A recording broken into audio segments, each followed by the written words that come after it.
जय हिंद दोस्तों, मैं प्रिंस आपका स्वागत करता हूं रोजगार की राह पर। तो आप सभी कैसे हो? उम्मीद है सब बहुत अच्छे होंगे और अपनी पढ़ाई को बहुत बेहतर ढंग से कर रहे होंगे। साथियों, हमारी भूगोल की क्लासेस चल रही हैं और भूगोल में हम लगभग सारे टॉपिक खत्म कर चुके हैं जो इंडियन ज्योग्राफी में आते हैं टॉपिक। अब हमारे मोस्टली अगर मैं बात करूं, जैसे आज आज की जो हमारी क्लास होने वाली है वो होने वाली कौन सी? भारत में वन कि वन क्षेत्र कितना है, भौगोलिक क्षेत्र की अगर हम बात करें कि भौगोलिक क्षेत्र पर कितना वन है।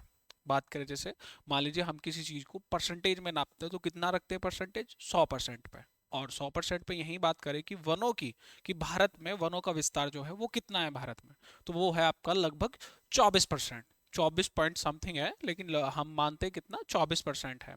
तो इस बारे में आज हम चर्चा करेंगे, जानेंगे कि वन क्या होते हैं और इसमें क्या क्या चीजें आती हैं। और आपने एक वर्ड जरूर सुना होगा, जैसे जंगल। जंगल क्या होते हैं और वन क्या होते हैं, इन दोनों में हम डिफरेंस भी जानेंगे। हालांकि होती दोनों एक ही चीज है, थोड़ा सा डिफरेंस है, वो मैं आपको बताऊंगा।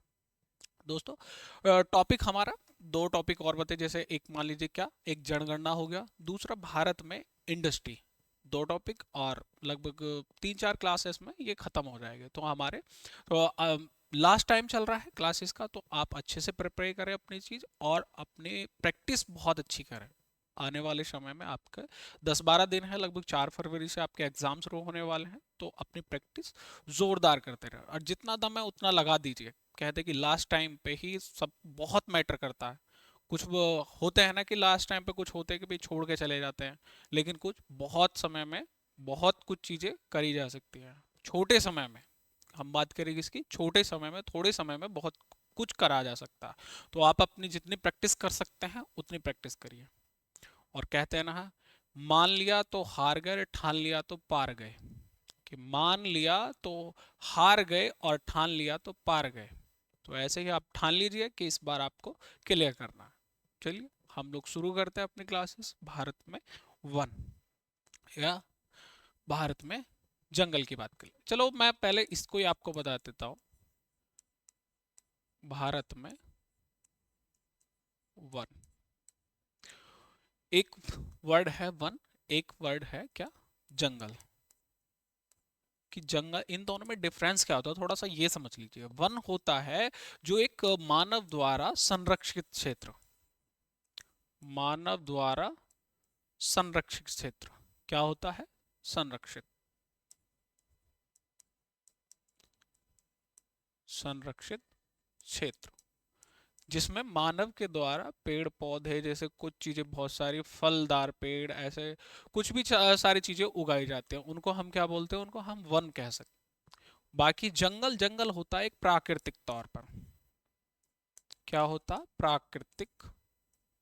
प्राकृतिक का मतलब है कि इसमें कोई भी मानव का जैसे यहाँ बात करें, मानव का ज्यादा हस्तक्षेप नहीं रहता। और इसमें क्या होता? मानव का ज्यादा हस्तक्षेप रहता है। किसमें? वन में। और जंगल में नहीं रहता। क्यों? क्योंकि ये प्राकृतिक तौर पर यहाँ पर कोई चीजें बोई नहीं जाती, अपना आप पेड़ पौधे यहाँ पर उगते हैं और अपने आप इसमें क्या बड़े होते हैं।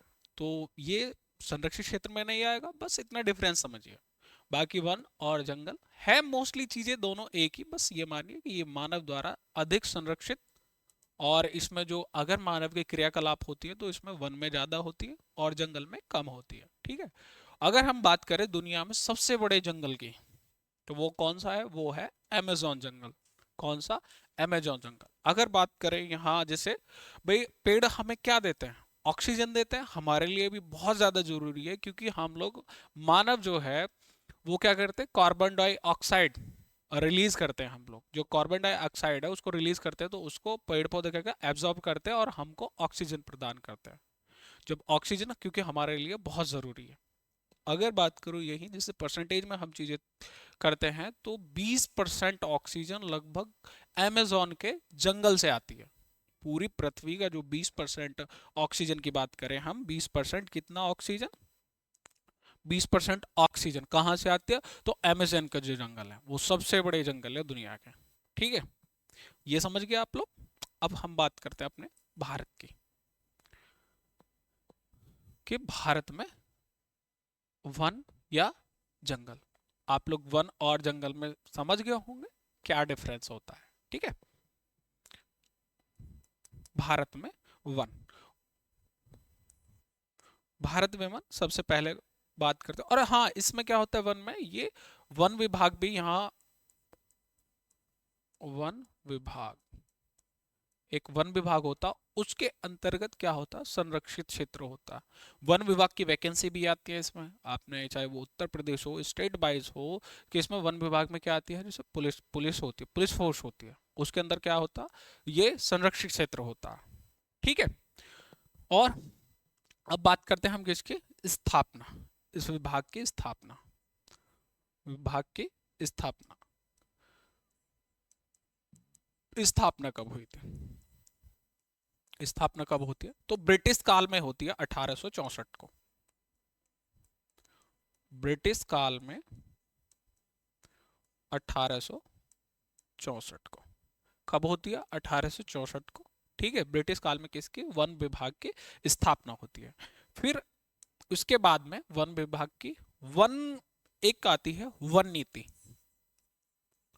क्या आती है, वन नीति। वन नीति प्रत्येक 2 वर्ष में आती है।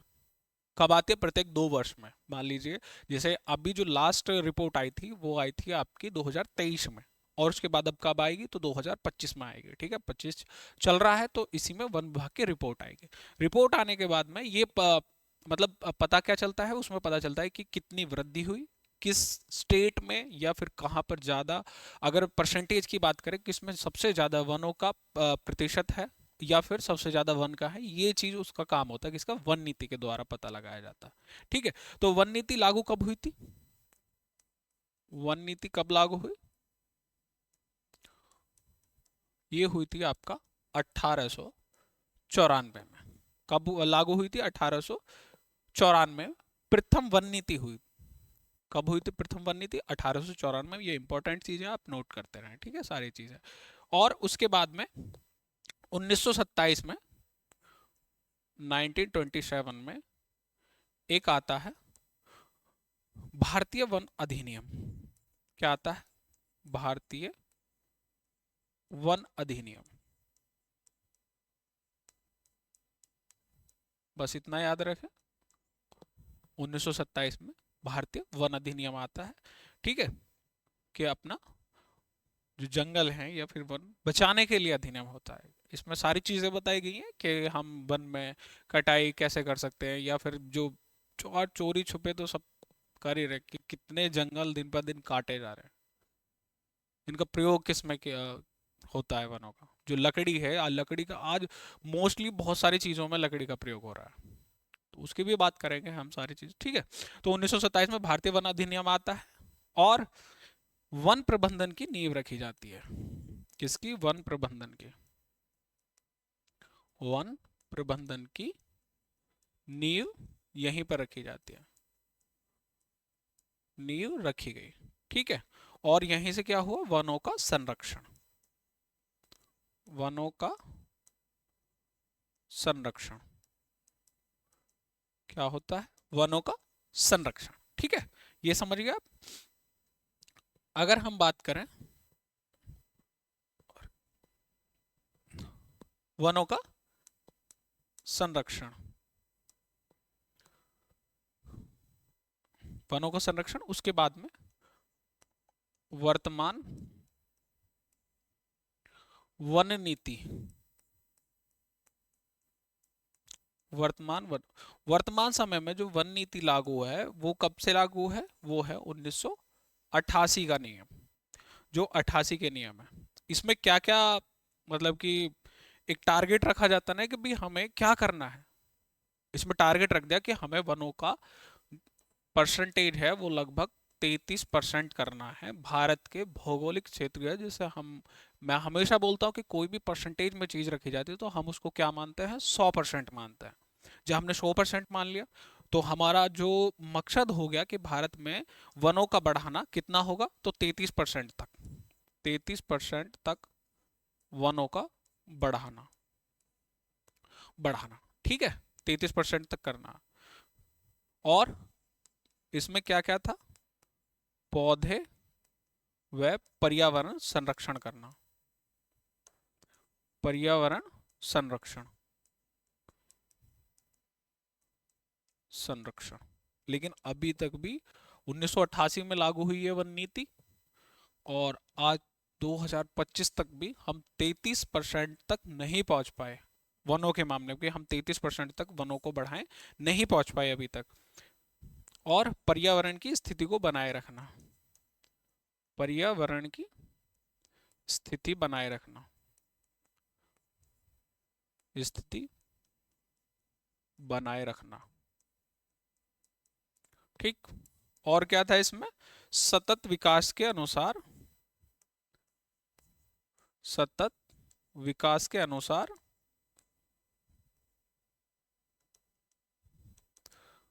सतत विकास के अनुसार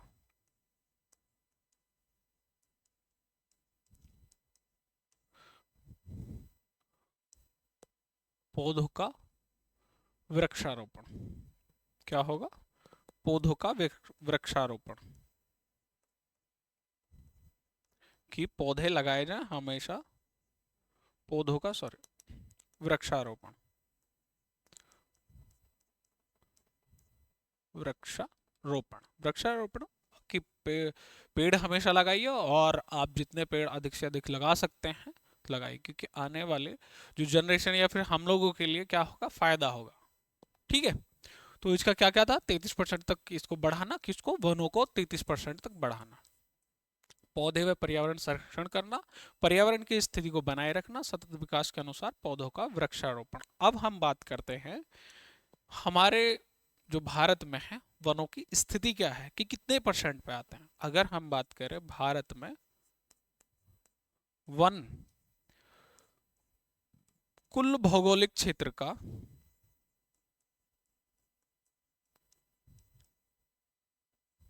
भौगोलिक क्षेत्र का लगभग कितना परसेंट है, तो ये है आपका 24.62%।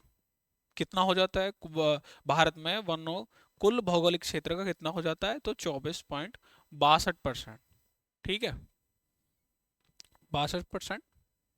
अब इसमें से भी वन, अगर हम बात करें वनों की, वनों वन कितने हैं, तो 21.67%। और वृक्षावरण कितने हैं, वृक्षावरण वो कितने हैं, तो वो हो जाते हैं आपका 2.89%, 2.89%, ठीक है। ये आप लोग, और ये आप देख लेंगे सारी चीजें। अब बात करते हैं हम सबसे ज्यादा भारत में वन कौन से राज्य में है। अब हमने बात करें तो टोटल की, अब हम बात करेंगे किसकी, अब बात करेंगे स्टेट बाय चलते हैं, कि सबसे ज्यादा जो वन पाए जाते हैं वो कौन से राज्य में पाए जाते हैं, तो कौन, वो है आपका एमपी, यानी कि मध्य प्रदेश। भारत में वनों में अग्रणी राज्य, अग्रणी राज्य या सबसे ज्यादा वन किस में पाए जाते हैं, तो सबसे पहले क्या आएगा, सबसे पहले आएगा आपका मध्य प्रदेश, एमपी। उसके बाद अरुणाचल प्रदेश, अरुणाचल प्रदेश। देन उसके बाद क्या आता है, छत्तीसगढ़, छत्तीसगढ़, या आप लोग समझ जाए हैं सीजी, मैं छत्तीसगढ़ सीजी लिख दिया आपको, ठीक है, वो समझ जाए। इसके बाद क्या आता है, उड़ीसा, ओडी, चलिए मैं पूरा ही लिख देता हूँ इसको। इसके बाद क्या आता है, ओडिशा, और इसके बाद क्या आता है, महाराष्ट्र, एमएच, एमएच लिख दे रहा हूँ, ठीक है। मध्य प्रदेश ये टॉप 5 हैं जिसमें सबसे ज्यादा क्या है, वन है या जंगल है, एमपी, अरुणाचल प्रदेश, छत्तीसगढ़, ओडिशा और महाराष्ट्र। अब बात कर लेते हैं इसके क्षेत्रफल की, कि भाई इसमें कितना किलोमीटर स्क्वायर की, इसमें क्षेत्रफल में कितने किलोमीटर स्क्वायर में पड़ता है, या फिर कितने में फैले हुए हैं जंगल। अगर हम बात करें सबसे पहले एमपी की बात कर लेते हैं, मध्य प्रदेश के, मध्य प्रदेश की बात करें, 85,700 24 स्क्वायर किलोमीटर। कितना होगा? 85,724 kilo square kilometre. 85,724 square kilometre. ठीक है, इसके बाद में आते हैं हम अरुणाचल प्रदेश पर। किस पर आते हैं? अरुणाचल प्रदेश पे, यानी कि एपी। एपी ये कितना है? 67,000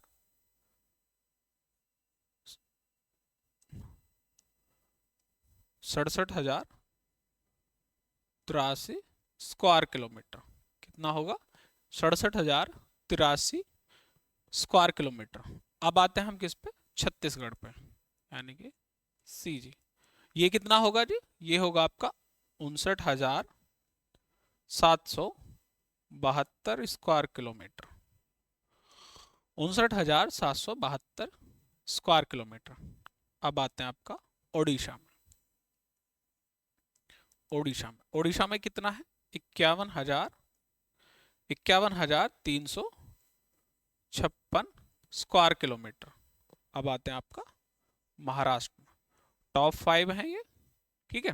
टॉप 5 कौन कौन से? ये अब आते हैं 49,982 स्क्वायर किलोमीटर। ठीक है, तो ये टॉप 5 में आपके जो स्टेट हैं जिनकी हम बात करें कि वन सबसे ज्यादा कौन कौन से राज्य में है, तो ये टॉप 5 ये है: मध्य प्रदेश, अरुणाचल प्रदेश, छत्तीसगढ़, ओडिशा और महाराष्ट्र। इनका एरिया कितना है? 85,724 square kilometre, 67,083 square kilometre, 59,772 square kilometre और 51,356 स्क्वायर किलोमीटर। और जो पांचवा है 49,982 स्क्वायर किलोमीटर। ठीक है, ये आप लोग नोट कर लेंगे। और ये जो रिपोर्ट है 2000, जो वन नीति आई है 2023 के अकॉर्डिंग ये डाटा है। ठीक है, 2023 के अकॉर्डिंग। ठीक है, ये आप समझ गए, नोट करते रहेंगे साथ के साथ। ठीक है, मैं साइड हो जाता हूं थोड़ा सा। अगर हम बात करें ही परसेंटेज के आधार पर, किसके आधार पर? प्रतिशतता,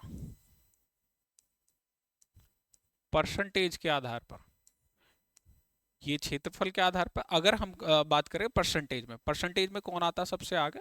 तो वो आता है आपका मिजोरम। कौन सा आता है आपका?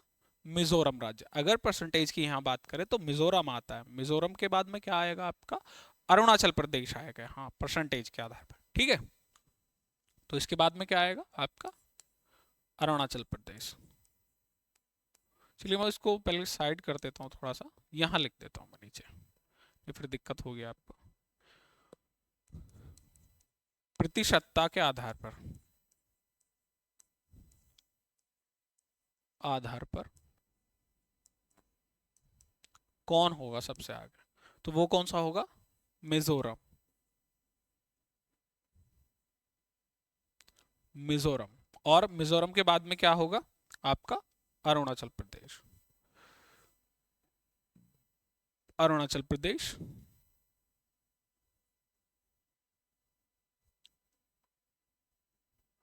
अरुणाचल प्रदेश। नंबर 3 पे क्या होगा? मेघालय।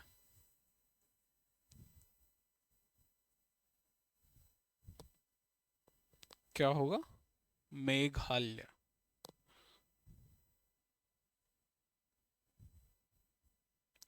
मेघालय। मेघालय के बाद में कौन सा होगा फिर? मणिपुर। क्या होगा? मणिपुर। और मणिपुर के बाद में क्या होगा? नागालैंड। क्या होगा? नागालैंड। परसेंटेज के आधार पर पूछे तो टॉप 5 कौन से होंगे? तो आपका मिजोरम, अरुणाचल प्रदेश, मेघालय, मणिपुर और नागालैंड। अगर आपको क्षेत्रफल के आधार पर पूछे तो वो कौन से होंगे? वो होंगे आपके मध्य प्रदेश, अरुणाचल प्रदेश, छत्तीसगढ़, उड़ीसा और महाराष्ट्र। ठीक है, ये आप लोग नोट कर लेंगे। और ये भी किसके अकॉर्डिंग है? ये भी 2000 जो 23 में वन नीति आती है उसके अकॉर्डिंग है। किसके अकॉर्डिंग? 2023 में जो वन नीति आती है। ठीक है, तो ये क्या होंगे? 5 जो परसेंटेज के आधार पर। अब बात करते हैं हम किसकी? वन अनुसंधान केंद्र कहाँ पर है हमारा? किसकी बात करते हैं हम? वन अनुसंधान केंद्र। अनुसंधान केंद्र। वन अनुसंधान केंद्र कहाँ है? तो वो आपका है देहरादून। कहाँ होगा? देहरादून।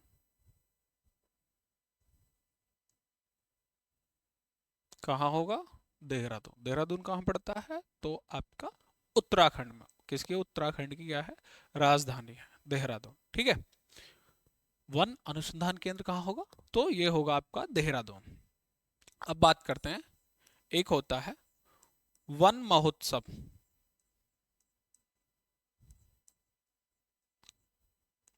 वन महोत्सव। वन महोत्सव जो कि जुलाई के फर्स्ट वीक में मनाया जाता। जुलाई मंथ जो होता है, जुलाई के प्रथम सप्ताह में।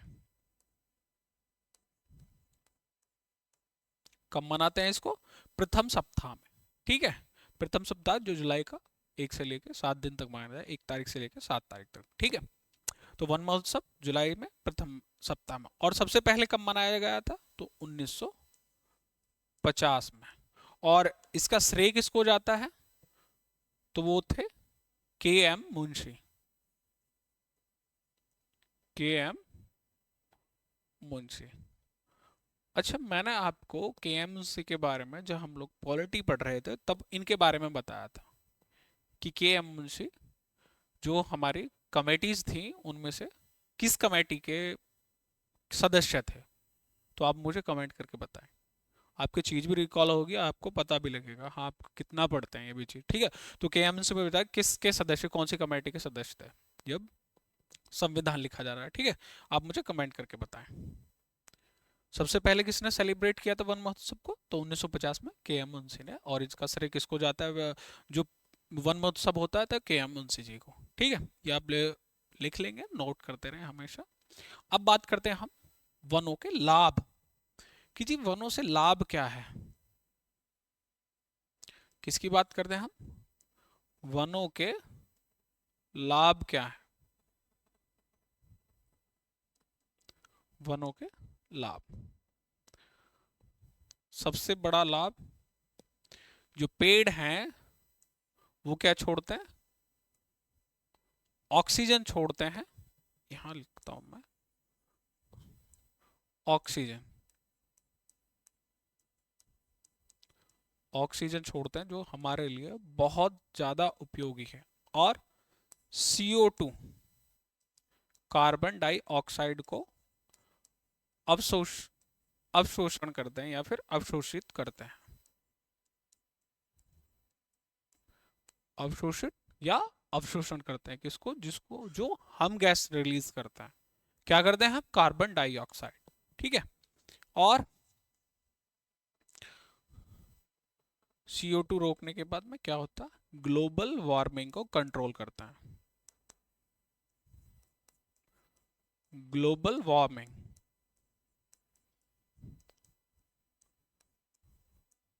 कंट्रोल करता है। ग्लोबल वार्मिंग जैसे किससे ज्यादा? जो ग्रीन हाउस गैसेस होते हैं। ग्रीन हाउस गैसेस में कौन कौन सी होती है? एक मीथेन होती है, कार्बन डाइऑक्साइड होती है और एक नाइट्रस ऑक्साइड होती है। ये 3 गैसें होती है जो ग्रीन हाउस गैस में होती है। और इनको ही क्या करते हैं, जो कार्बन डाइऑक्साइड है इसको क्या करते हैं? ये अवशोषित करते हैं। और बात करें हम मीथेन गैस की, जैसे गाय का गोबर होता है तो इसमें से क्या निकलती है? मीथेन गैस निकलती है। गाड़ियों के जो ये गाड़ियां चलती हैं इनके इंजन, जब गाड़ियां चलती हैं तो गाड़ियों के द्वारा कौन सी गैस छोड़ी जाती है? तो कार्बन डाइऑक्साइड छोड़ी जाती है। ठीक है। जो पॉल्यूशन हो रहा है बहुत ज्यादा है, ग्लोबल वार्मिंग और क्लाइमेट चेंज हो रहा है, वो किसकी वजह से हो रहा है? अभी आपने देखा होगा कि एकदम से इतनी ठंड हो गई। अभी कल परसों देखा होगा आपने कितनी ठंड थी, और आज देखोगे तो धूप निकल गई। तो ये सब किसकी वजह से होता? और मैंने आपको पढ़ाया था जब जलवायु पढ़ रहे थे, तो इस चीज को बताया था मैंने आपको बहुत अच्छे से। तो ये सब किसके कारण होता है? ग्लोबल वार्मिंग के वजह से। अगर जंगल ज्यादा रहेंगे और पेड़ पौधे हमेशा अच्छे रहेंगे तो क्या रहेगा? ये क्लाइमेट चेंज नहीं होगा और क्लाइमेट जैसे हमारी जलवायु है हमेशा ऐसी ही रहेगी। और इसमें क्या होता है? जैसे बारिश का बिना वजह बारिश का आना, बिना मौसम के बारिश आ जाना। तो ये किसकी वजह से होता है? ये भी आपका ग्लोबल वार्मिंग के कारण होता है।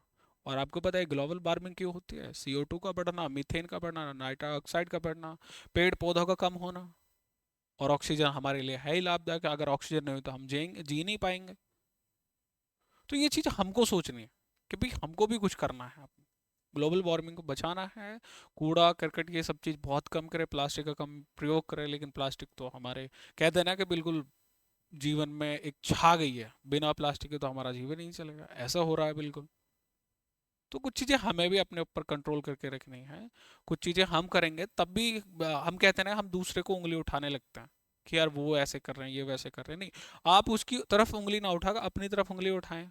आप अपना ऐसा काम करें कि जो आपको परेशानी ना हो, तब आप किसी को कुछ कह सकते हैं। ठीक है, तो चलो आगे चलते हैं हम। और इनका कहाँ उपयोग होता है? जो इमारतों की, जो बड़ी बड़ी बिल्डिंगें बनती हैं, इसमें क्या हो? इमारतों की लकड़ियों में।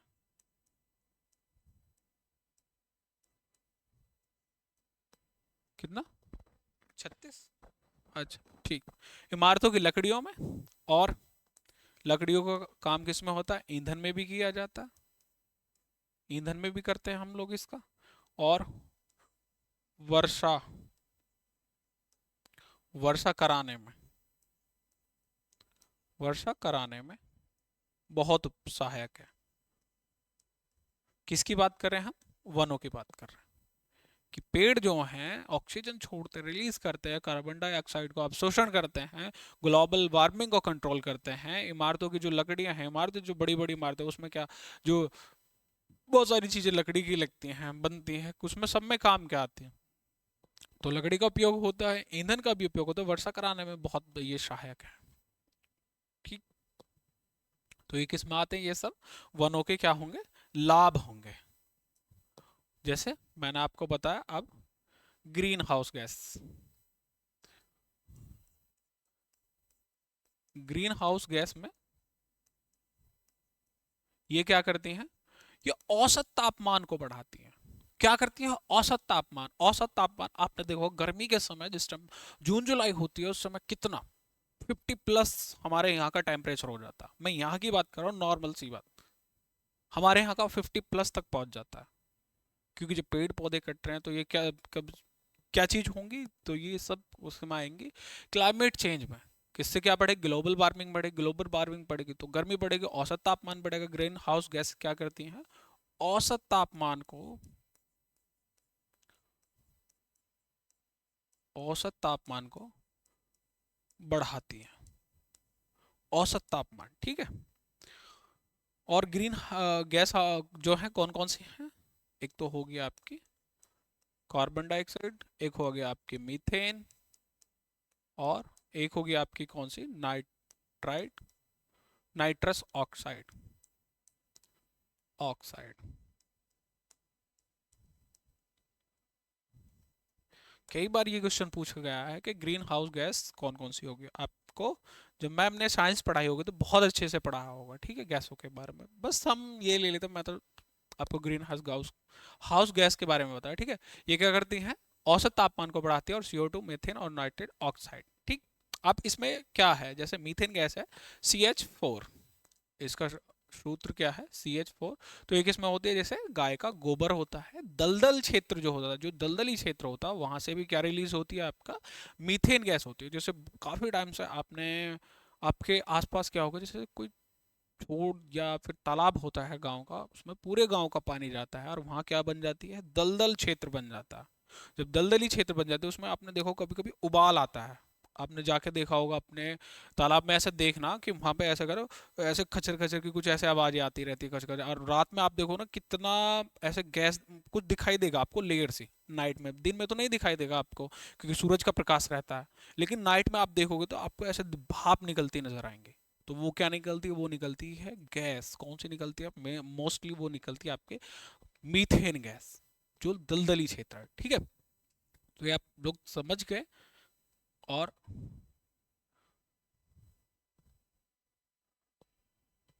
हम आज हम क्लास को इतना ही रखते हैं। नया अब जो हमारा पढ़ेंगे आगे हम पढ़ेंगे वनों के प्रकार। क्या पढ़ेंगे? वनों के प्रकार।